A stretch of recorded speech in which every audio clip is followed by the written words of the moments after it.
वैसे जरूरी नहीं है, लेकिन वीडियो को लाइक या फिर डिसलाइक करने की कोशिश जरूर किया करें। तो जैसे इस मूवी का स्टार्ट होता है, हमें मूवी का मेन कैरेक्टर सियोंग दिखाया जाता है और उसकी बेटी का बर्थडे होता है। इसीलिए सियोंग की मदर उसे कुछ पैसे देती है ताकि वो अपनी बेटी को डिनर पर ले जा सके। लेकिन अब सियोंग को और पैसों की जरूरत होती है, तो इसीलिए वो अपनी मदर का ATM कार्ड चुरा लेता है। इसके बाद वो अपनी मदर के सारे पैसे चुरा लेता है और पैसों को वो लगा देता है हॉर्स राइडिंग में, और इस गेम में वो 4 मिलियन वॉन जीत जाता है। अब सियोंग ने एक कंपनी से बहुत सारे पैसे उधार ले रखे थे, तो इसीलिए वही लोग उसके पीछे पड़ जाते हैं। इसके बाद वो सियोंग को पकड़ ही लेते हैं और वो उसे काफी मारते हैं। और जब सियोंग उनके पैसे लुटाने के लिए अपने पॉकेट्स चेक करता है, तो वो देखता है कि उसके पास तो पैसे हैं ही नहीं, यानी वो वाले पैसे जिसने हॉर्स राइडिंग में जीते थे। और तब उसे याद आता है कि जब वो इन लोगों से बचकर भाग रहा था तो वो एक लड़की से टकरा गया था, तो जरूर उसी लड़की ने ही उसकी जेब काट ली। अब क्योंकि सियोंग के पास पैसे तो होते ही नहीं, तो इसीलिए वो लोग उसे 1 महीने का और टाइम देते हैं जिसमें कि वो उनके पैसे लौटा दे। इसके बाद सियोंग कुछ पैसों का अरेंज करता है और अपनी बेटी को डिनर पर ले जाता है। इसके बाद सियोंग जल्दी से स्टेशन पर पहुंचता है, लेकिन अनलकीली उसकी ट्रेन तो मिस हो गई थी। और जब सियोंग वहाँ पर बैठकर ट्रेन के आने का वेट कर रहा था कि तभी अचानक से उसके पास एक आदमी आता है, और ये अननोन पर्सन था, यानी सियोंग उसके बारे में कुछ नहीं जानता था। फिर वो अननोन पर्सन सियोंग को कहता है कि मैं तुम्हारे साथ एक गेम खेलना चाहता हूँ। वो सियोंग को कहता है कि अगर तुम इस गेम में जीत गए तो मैं तुम्हें 1 लाख वॉन दूंगा। तब इतने सारे पैसों का सुनकर सियोंग ये गेम खेलने के लिए एग्री हो जाता है। इसके बाद सियोंग काफी मार खाने के बाद ये गेम जीत जाता है, यानी वो 1 लाख वॉन हासिल कर लेता है। इसके बाद वो अननोन पर्सन सियोंग को एक कार्ड देता है, ये कहते हुए कि अगर तुम और पैसे जीतना चाहते हो तो इस कार्ड पर जो नंबर लिखा हुआ है उस पर कांटेक्ट करना। इसके बाद सियोंग जब अपने घर जाता है तो उसकी मदर उसे कहती है कि तुम्हारी बेटी अगले साल अपने स्टेप फादर के साथ US में शिफ्ट हो रही है। यहाँ पर हमें ये पता चलता है कि सियोंग की डिवोर्स हो गई है और उसकी वाइफ ने दूसरी शादी भी कर ली है। लेकिन सियोंग कभी भी ये नहीं चाहता था कि उसकी बेटी उससे दूर जाए, लेकिन उसे बहुत सारे पैसे चाहिए होते हैं अपनी बेटी की कस्टडी वापस लेने के लिए, तो इसीलिए सियोंग उस कार्ड वाले नंबर पर कॉल करता है। इसके बाद सियोंग को एक गाड़ी में लाया जाता है जहाँ पर और भी लोग थे, लेकिन फिर उन सारे लोगों को बेहोश कर दिया जाता है। और जब उन सब लोगों की आँख खुलती है तो वो खुद को एक फैसिलिटी में पाते हैं जहाँ टोटल 456 लोग थे, और वो वहाँ पर एज अ प्लेयर थे क्योंकि उन सबको एक यूनिफॉर्म भी पहनाया हुआ था। इस फैसिलिटी का होस्ट यानी लीडर एक आदमी था जो कि फ्रंटमैन था वहाँ पर, और वो सब पर नजर रख रहा था। अब यहाँ पर एक कॉमन चीज थी कि जितने भी लोगों को वहाँ पर लाया गया था उन सब ने कर्जे लिए हुए थे बहुत ज्यादा। सियोंग वहाँ पर प्लेयर नंबर 1 से मिलता है जो कि एक बूढ़ा आदमी था। उस बूढ़े आदमी को ब्रेन ट्यूमर था, यही वजह थी कि वो यहाँ पर आया था क्योंकि उसकी लाइफ तो वैसे भी खत्म ही होने वाली थी। इसके बाद वहाँ पर 2 प्लेयर्स जिनमें लड़की का नाम सैब्यूक और लड़के का नाम जेंग होता है, उनके बीच फाइट होती है। अब यहाँ पर सैब्यूक वही लड़की थी जो सियोंग के पैसे लेकर भाग गई थी, यानी उसी ने उसकी जेब काटी थी। सियोंग तो उसे देखते ही पहचान लेता है, इसीलिए वो अपने पैसे मांगने के लिए उसके पास जाता है। तभी वहाँ पर कुछ गार्ड्स आ जाते हैं जिन्होंने पिंक कलर का यूनिफॉर्म पहना था और उनके फेस अच्छी तरह से कवर्ड थे। गार्ड्स उन सभी प्लेयर्स को बताते हैं कि तुम्हें यहाँ पर टोटल 6 गेम्स खेलनी होंगी और जो इस गेम का विनर होगा उसे बहुत सारे पैसे मिलेंगे।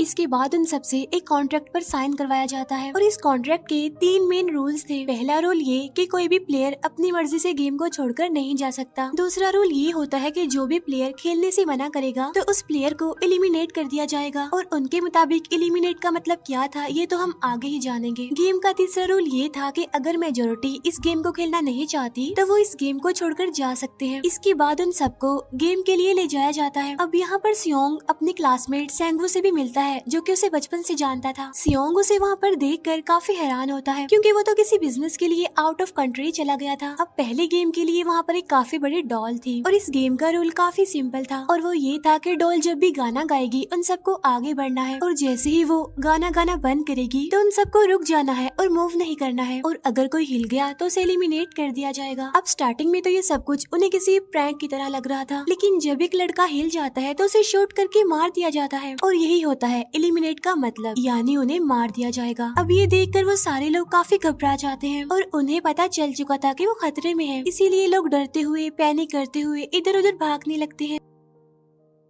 लेकिन अब क्योंकि गेम का रूल था, इसीलिए जो भी हिलता है उसे मार दिया जाता है और जितने भी सर्वाइवर होते हैं वो किसी न किसी तरह इस गेम को कंप्लीट कर ही लेते हैं। लेकिन जो लोग मर जाते हैं उनकी डेड बॉडीज को वहाँ से ले जाया जाता है और अब 456 प्लेयर्स में से सिर्फ 255 ही रह गए थे। अब क्योंकि वो सारे प्लेयर्स इतना ज्यादा डर जाते हैं कि अब कोई भी गेम खेलना नहीं चाहता था। लेकिन जैसा कि रूल नंबर 3 था कि अगर मेजोरिटी चाहे तो वो ये गेम स्किप कर सकती है, तो इसीलिए उनका लीडर यानी फ्रंटमैन वोटिंग करवाता है। लेकिन इससे पहले उन्हें प्राइज मनी दिखाई जाती है, यानी जो विनर को मिलेगी। लेकिन इन केस अगर कोई गेम को छोड़कर चला जाएगा तो ये सारे पैसे मरे हुए प्लेयर्स की फैमिलीज को मिल जाएंगे और ये prize money total 45 billion won होती है। इसके बाद वोटिंग करवाई जाती है जिसमें मेजोरिटी इस गेम को खेलना नहीं चाहती थी, तो इसीलिए गेम को यहीं पर स्टॉप कर दिया जाता है। लेकिन अगर कभी फ्यूचर में वो लोग चाहें तो इस गेम को रीज्वाइन कर सकते हैं। इसके बाद सभी लोगों को उनके घरों पर छोड़ दिया जाता है। नेक्स्ट डे सियोंग पुलिस स्टेशन जाता है और वहाँ पर वो पुलिस को सारी बात बता देता है। लेकिन उन लोगों को सियोंग की बातों पर यकीन नहीं होता और उल्टा वो लोग उसे पागल समझने लग जाते हैं। इसके बाद सियोंग उन्हें वही वाला कार्ड दिखाता है, लेकिन हैरान कर देने वाली बात तो ये है कि उस पर जो नंबर था वो रॉन्ग था। इसके बाद सियोंग जब घर जाता है तो उसकी मदर वहाँ पर नहीं होती। उधर सियोंग का क्लासमेट सेंगवू अपनी मदर को छुप कर देख रहा होता है और तभी वहाँ पर सियोंग भी आ जाता है। यहाँ पर सेंगवू अपसेट होते हुए सियोंग को बताता है कि मेरे ऊपर 6 बिलियन का कर्ज है। वो बताता है कि मैंने क्लाइंट्स के पैसे लेकर स्टॉक मार्जिन में लगा दिए थे, लेकिन अनलकीली वो सारे पैसे डूब गए। और तभी सियोंग के पास हॉस्पिटल से कॉल आती है। सियोंग की मदर का पाँव काफी इंजर्ड था, लेकिन डायबिटीज का ट्रीटमेंट ना होने की वजह से उनकी चोट और ज्यादा बढ़ गई। तब डॉक्टर सियोंग को बताते हैं कि तुम्हारी मदर का ट्रीटमेंट हो सकता है, लेकिन इसके लिए हमें इनका पाँव काटना होगा। लेकिन इस ऑपरेशन में बहुत सारे पैसे लगने वाले थे। लेकिन जाहिर सी बात है सियोंग के पास इतने पैसे तो होते नहीं। इवन उसने तो अपनी मदर के इंश्योरेंस के पैसे भी उड़ा दिए थे। तब इसीलिए सियोंग पैसे मांगने के लिए अपनी वाइफ के पास जाता है, लेकिन उसकी वाइफ उसे पैसे देने से इनकार कर देती है। फिर उसकी वाइफ अपने हस्बैंड को बताती है कि सियोंग आया था पैसे मांगने के लिए और तभी उसका हस्बैंड सियोंग को पैसे देने आता है। साथ साथ उसे ये भी कहता है कि मेरी फैमिली से दूर रहो। लेकिन सियोंग उसे मारने लगता है और तभी उसकी बेटी भी वहाँ पर आ जाती है। इसके बाद सियोंग का एक फ्रेंड अपने बॉस के पास पैसे मांगने जाता है, लेकिन उसका बॉस उसे पैसे देने से मना कर देता है, तो इसीलिए उन दोनों के बीच फाइट होने लगती है। इस फाइट के दौरान उसके बॉस का हाथ मशीन में आ जाता है, तो मौके का फायदा उठाकर सियोंग का फ्रेंड पैसे लेकर वहाँ से भाग जाता है। फिर इसके बाद सियोंग का फ्रेंड अपने घर आकर अपनी वाइफ को कहता है कि पहली फ्लाइट लो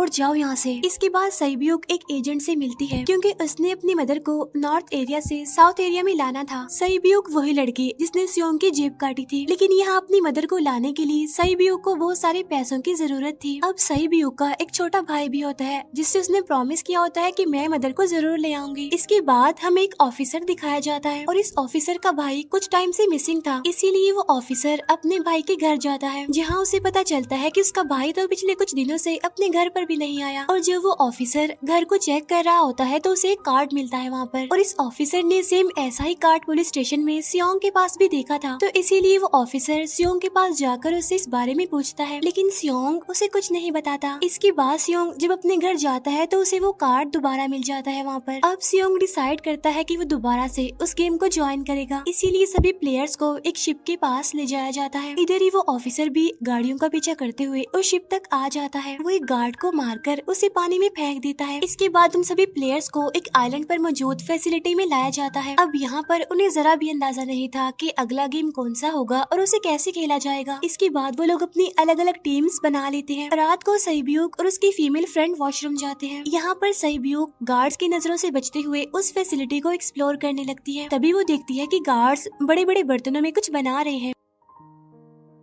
लेकिन अब क्योंकि गार्ड्स को शक हो जाता है तो ये गार्ड वॉशरूम्स को चेक करने के लिए आता है, लेकिन तब तक सईब्यूक वापस आ चुकी थी। इसके बाद सईब्यूक अपनी फीमेल फ्रेंड को सारी बात बता देती है जो उसने देखा था, लेकिन यहाँ पर सेंगवू उन दोनों की बातें सुन लेता है और वो इस बारे में सईब्यूक से पूछता है, जिस पर सईब्यूक बताती है कि वो बड़े बड़े बर्तनों में कुछ पका रहे थे। इसके बाद उन सभी प्लेयर्स को प्ले ग्राउंड में लाया जाता है, जहाँ पर उनके सामने 4 शेप्स थी। 4 शेप्स में से उन्होंने किसी एक शेप को चूज करना था। अब यहाँ पर सेंगवू को पता चल जाता है कि गेम क्या है और क्या करना है हमें। सेंगवू सियोंग को बताता है कि सबने अलग अलग शेप्स को चुनना है। इसके बाद उन सभी को एक छोटा सा बर्तन दिया जाता है जिसमें की शेप्स बनी होती है। अब गेम उनकी ये होती है कि उन्होंने किसी तरह उस शेप को बाहर निकालना है बगैर डैमेज किए, लेकिन अगर शेप जरा से भी खराब हो गई तो उन्हें एलिमिनेट कर दिया जाएगा, यानी मार दिया जाएगा। अब यहाँ पर सेंगवू तो इजिली उस शेप को निकाल लेता है, लेकिन सियोंग इतना ज्यादा घबरा जाता है कि उसकी हालत खराब होने लगती है, लेकिन फिर वो किसी न किसी तरह करके इस गेम को भी जीत लेता है। इसके बाद उन सबको वापस से रूम में लाया जाता है। अब यहाँ पर 187 प्लेयर्स वापस आए थे, जिनमें से अब सिर्फ 108 ही रह गए थे। इसके बाद उन सबको खाने के लिए ले जाया जाता है, लेकिन खाने की वजह से जैंग की एक लड़के से फाइट हो जाती है, जहाँ पर जैंग उस लड़के को इतना ज्यादा मारता है कि वो मौके पर ही मर जाता है। इधर ही हम देखते हैं कि उन प्लेयर्स में से एक डॉक्टर होता है जो गार्ड्स के साथ मिलकर मरे हुए लोगों के ऑर्गन्स निकाल कर उन्हें चाइनीज को बेचने का काम करता है। इसीलिए जब भी डेड बॉडीज को ले जाया जाता है तो वो डेड बॉडीज को गायब कर लेते हैं, क्योंकि ये सब कुछ एक प्लान के अकॉर्डिंग चल रहा था, क्योंकि ये सारा कुछ फ्रंट मैन से छुप कर हो रहा था। यही वजह थी कि कंट्रोल रूम में भी उन्होंने अपना ही एक आदमी बिठाया हुआ था जो कि उन लोगों की सारी वीडियो फुटेज डिलीट कर देता था, और गार्ड्स तो डॉक्टर को गेम के बारे में पहले ही बता देते थे ताकि वो सरवाइव कर सके। यहाँ पर एक गार्ड उसी प्लेयर डॉक्टर को बताता है कि आज हमने प्लेयर्स को जानबूझकर खाना कम दिया है ताकि वो आपस में लड़ने लगे, जिससे होगा ये कि सारे वीक प्लेयर्स गेम से आउट हो जाएंगे। साथ ही गार्ड डॉक्टर को अपनी अगली गेम के बारे में बता देता है। अब 30 मिनट के बाद वहाँ पर लाइट्स ऑफ होने वाली थी। अब यहाँ पर सेंगवू को पता था कि सियोंग की टीम जरूर कोई उल्टा काम करेगी, इसीलिए वो उस टीम को अपने पास बुलाकर उन्हें रिलैक्स रहने के लिए कहता है। उधर वो जो डॉक्टर प्लेयर होता है वो जैंग की टीम में शामिल हो जाता है। यहाँ पर डॉक्टर जैंग को बता देता है कि अगला गेम क्या होने वाला है। इसके बाद लाइट्स ऑफ हो जाती है और जैंग अपनी टीम के साथ मिलकर बाकी सभी को मारने लगता है। जैंग एक लड़की को मारकर सईब्यू को मारने जाता है, लेकिन तभी सियोंग उसे बचा लेता है। इसके बाद गार्ड्स वहाँ पर आकर उन सभी को रोक लेते हैं और अब टोटल 80 लोग रह गए थे। इसके बाद उन सभी को तीसरे गेम के लिए ले जाया जाता है और यहाँ पर उन्हें 10-10 प्लेयर्स की एक टीम बनाने के लिए कहा जाता है, और वो लोग ऐसा ही करते हैं, अपनी अपनी टीम बना लेते हैं। अब क्योंकि जैंग को अगली गेम के बारे में पहले ही पता होता है, इसीलिए वो सईब्यू की फीमेल फ्रेंड को अपनी टीम में नहीं रखता और वो अपनी टीम में सिर्फ मर्दों को ही रखता है। इसके बाद सेंगवू भी अपनी एक टीम बना लेता है। अब क्योंकि उन्हें एक प्लेयर की जरूरत थी तो इसीलिए सईब्यू की फीमेल फ्रेंड उनके टीम में शामिल हो जाती है, और ये गेम असल में टग ऑफ वॉर का होता है, यानी उन्होंने अपने सामने वाली टीम को नीचे गिराना था। इसके बाद गेम स्टार्ट हो जाती है और जैंग की गेम बड़ी आसानी से इस गेम को जीत लेती है। इसके बाद बारी होती है सेंगवू की टीम की। तब प्लेयर नंबर 1 यानी वो बूढ़ा आदमी कहता है कि मैंने अपनी जिंदगी में बहुत सारी टग ऑफ वॉर्स खेल रखी है, इसीलिए उन सबको गाइड करता है कि इस गेम को कैसे जीतना है।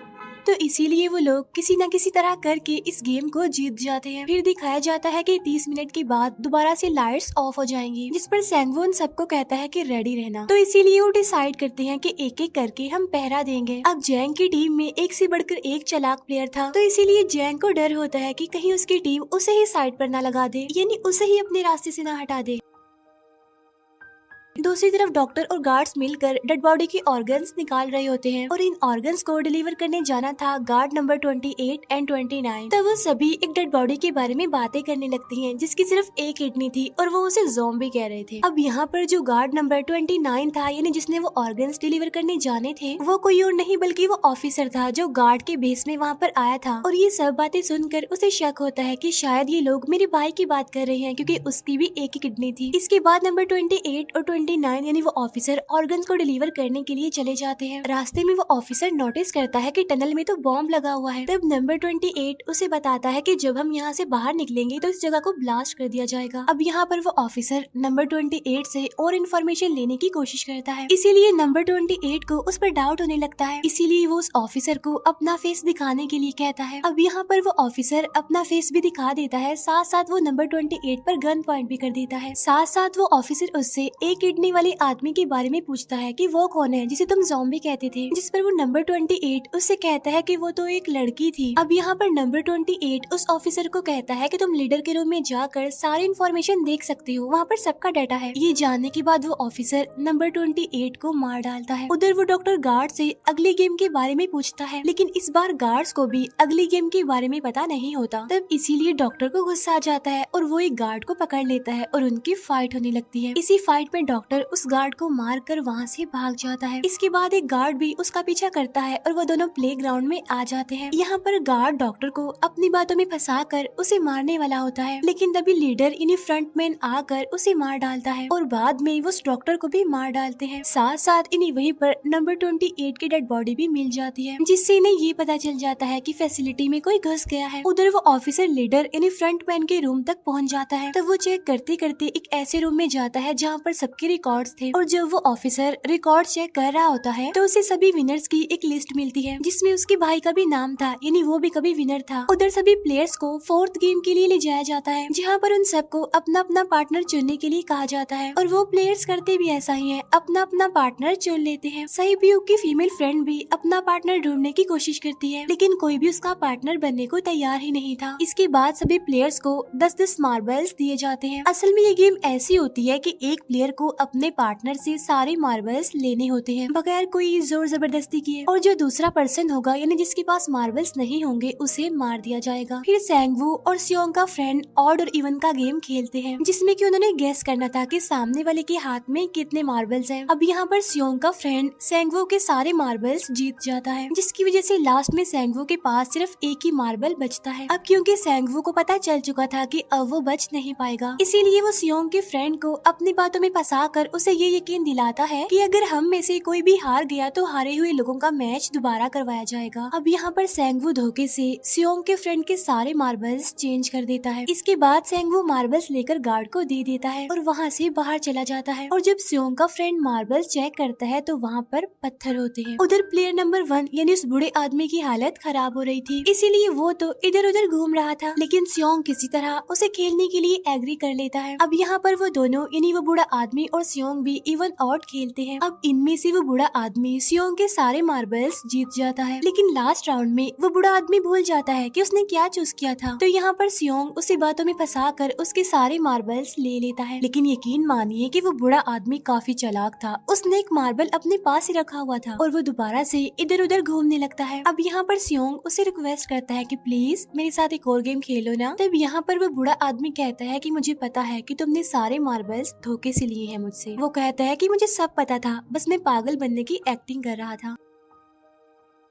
तभी सुनकर सियोंग को उस पर तरस आ जाता है और वो उसे ही सारे मार्बल्स दे देता है। उसके बाद सहीब्यूक और उसकी फीमेल फ्रेंड भी गेम खेल रहे होते हैं। उनकी गेम ये होती है कि जो मार्बल्स को दीवार के ज्यादा करीब फेंकेगा वो ही जीतेगा। पहले सहीब्यूक अपने मार्बल्स फेंकती है, लेकिन जब सहीब्यूक की फ्रेंड की बारी आती है तो वो अपने सारे मार्बल्स फेंक देती है। लेकिन जब सहीब्यूक ये देख लेती है तो वो अपने फ्रेंड को दोबारा फेंकने के लिए कहती है, जिस पर उसकी फ्रेंड कहती है कि नहीं सहीब्यूक, मैं बिल्कुल अकेली हूँ, मेरे पीछे तो कोई भी नहीं है, लेकिन अगर तुम्हें कुछ हो गया तो ये अच्छी बात नहीं है, तुम्हारे पीछे तुम्हारा छोटा भाई है, तुम्हारा वेट कर रहा है वो। और इसी वजह से सहीब्यूक की फ्रेंड को मार दिया जाता है। इसके बाद उन सबकी डेड बॉडीज को वहाँ से ले जाया जाता है। इसके बाद वो सब वापिस से रूम में आ जाते हैं। यहाँ पर जैंग देखता है कि सहीब्यूक की वो वाली फ्रेंड तो अभी तक जिंदा है, जो कि बड़ी आराम से बैठी हुई थी। अब यहाँ पर हमें पता चलता है कि सहीब्यूक की ये वाली फ्रेंड जैंग की भी फ्रेंड थी, लेकिन अब क्योंकि उन दोनों के बीच किसी बात को लेकर क्लैश चल रहा था तो इसीलिए जैंग की वो फ्रेंड उसे बुली करने लगती है। इसके बाद फ्रंटमैन को एक डेड बॉडी के पास उस ऑफिसर का आईडी कार्ड मिल जाता है। तभी फ्रंटमैन को पता चलता है कि उसके सारे वीआईपीज आ चुके हैं, तो इसीलिए फ्रंटमैन उन्हें लेने के लिए चला जाता है। फिर सारे वीआईपीज को उनके रूम में लाया जाता है। इसके बाद फ्रंटमैन वीआईपीज के आने के बारे में एक और आदमी को जाकर बताता है, और यही आदमी मेन होता है। और ये कौन होता है हम ये आगे जानेंगे। फिर नेक्स्ट डे उन सबको 5वें गेम के लिए लाया जाता है, जहाँ पर 1 से लेकर 16 तक नंबर पड़े होते हैं, और वो सभी प्लेयर्स अपना अपना नंबर ले लेते हैं। नंबर का मतलब ये था कि जो नंबर भी एक प्लेयर पर आएगा उसके मुताबिक ही उसकी बारी आएगी। अब यहाँ पर लास्ट में पहला और आखिरी नंबर रह जाता है, यानी 1 और 16। तो यहाँ पर सियोंग कंफ्यूज हो जाता है कि उसे कौन सा नंबर चूज करना चाहिए। अगर उसने पहला नंबर लिया तो वो फंसेगा और मरेगा, क्योंकि उसे नहीं पता कि गेम क्या है। और अगर लास्ट नंबर लेगा तो क्या पता उसकी बारी ही ना आए, टाइम कम रह जाए। और तभी वहाँ पर एक आदमी आ जाता है और वो सियोंग को कहता है कि मुझे पहला नंबर चाहिए, क्योंकि मैं अपनी जिंदगी में कभी भी फर्स्ट नंबर पर नहीं आया। फिर इसके बाद उन्हें गेमिंग रूम में लाया जाता है। अब इस गेम का रूल ये होता है कि दिए हुए टाइम में उन्हें ब्रिज की दूसरी साइड पर जाना है। अब इसके बीच में दो तरह के ग्लास लगे होते हैं, एक तो होता है आम ग्लास और एक होता है टेम्पर्ड ग्लास। आम ग्लास पर पाँव रखते ही वो टूट जाएगा और वो लोग नीचे गिर जाएंगे। इसके बाद गेम स्टार्ट हो जाता है और वो लोग एक एक करके मरने लगते हैं। फिर एक टाइम ऐसा आता है जब जैंग सबके सामने होता है और वो आगे ही नहीं बढ़ रहा होता। अब उनके पास एक ही रास्ता था, या तो वो आगे जाए या सारे ही मर जाएं। और तभी जैंग के सामने उसकी वही फ्रेंड आ जाती है जो उसे बुली कर रही थी, और वो जैंग को कहती है कि मैंने तुम्हें कहा था कि जिस दिन तुमने मुझे धोखा दिया मैं तुम्हें मार दूंगी। इसके बाद वो जैंग को पकड़ लेती है और उसे लेकर नीचे कूद जाती है, जिसकी वजह से उन दोनों की मौत हो जाती है। अब वहाँ पर एक आदमी था जो कि ग्लास कंपनी में काम करता था और उसे पता था कि टेम्पर्ड ग्लास कौन सा है, लेकिन जब फ्रंट मैन को इस बात का पता चल जाता है तो वो लाइट्स ऑफ करवा देता है ताकि वो ग्लास को पहचान ही ना पाए। अब लास्ट में एक ही स्टेप बचता है और उनके पास तो टाइम ही नहीं था, इसीलिए सेंगवू उस आदमी को धक्का दे देता है। तो यहाँ पर सेंगवू, सियोंग और सैब्यूक ब्रिज को पार कर लेते हैं, लेकिन ग्लास टूटने की वजह से उन्हें काफी चोट लग जाती है, खास तौर पर सैब्यूक को।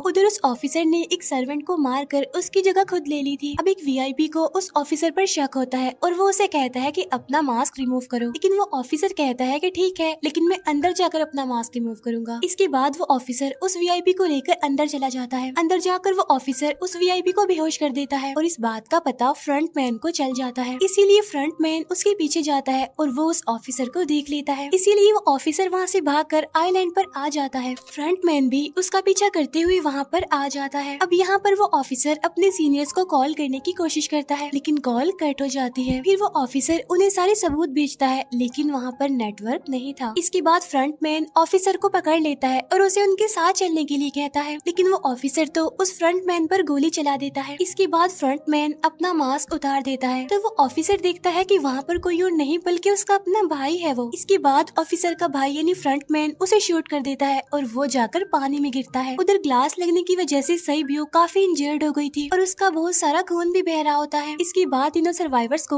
डिनर के लिए ले जाया जाता है और उनके पास एक एक नाइफ भी रख दिया जाता है, मतलब रात में उन तीनों में से कोई भी एक दूसरे को मार देगा। तभी सियोंग नोटिस करता है कि सैब्यूक की हालत काफी खराब है, इसीलिए वो सैब्यूक को कहता है कि फिक्र मत करो, हम दोनों साथ हैं और इस गेम में हम दोनों मिलकर सेंगवू को हरा देंगे। इसके बाद हम दोनों यहाँ से बाहर निकल जाएंगे और पैसों को आधा आधा डिवाइड कर लेंगे। सैब्यूक उसे बताती है कि मेरा एक छोटा भाई है जिसे मैं ऑर्फनेज में छोड़कर आई हूँ, और अगर हम दोनों में से कोई भी जिंदा बचकर बाहर जाएगा तो उसे उन दोनों की फैमिलीज का ख्याल रखना होगा। अब सैब्यूक की हालत काफी खराब थी, उसे डॉक्टर की जरूरत थी, इसीलिए सियोंग कोई मदद लाने के लिए जाता है, लेकिन जब तक वो वापस आता है तब तक सेंगवू सैब्यूक को मार चुका था। फिर नेक्स्ट डे उन दोनों को गेम नंबर 6 यानी लास्ट गेम के लिए ले जाया जाता है। गेम का रूल बड़ा ही सिंपल था कि मार दो या मर जाओ, और इस गेम का नाम होता है स्क्विड गेम। इसके बाद गेम स्टार्ट हो जाती है और उन दोनों के बीच काफी फाइट होती है, लेकिन लास्ट में सेंगवू की हालत खराब होने लगती है। तभी सियोंग कहता है कि मैं इस गेम को रोकना चाहता हूँ, और तभी सियोंग सेंगवू को उसके साथ चलने के लिए कहता है, लेकिन सेंगवू तो अपने आप को ही मार डालता है, जिसकी वजह से सियोंग गेम जीत जाता है। फिर फ्रंट मैन सियोंग को कहता है कि तुम बहुत अच्छा खेले, लेकिन मुझे इसकी उम्मीद नहीं थी। इसके बाद सियोंग को उसके घर पर छोड़ दिया जाता है और उसके पास एक एटीएम कार्ड भी था, और जब सियोंग उस एटीएम कार्ड को जाकर चेक करता है तो वो दिखता है कि सारे पैसे उसके अकाउंट में भेज दिए जाते हैं। इसके बाद सियोंग अपने घर जाता है, लेकिन तब तक उसकी मदर की डेथ हो जाती है। इसके बाद हमें 1 साल बाद का सीन दिखाया जाता है,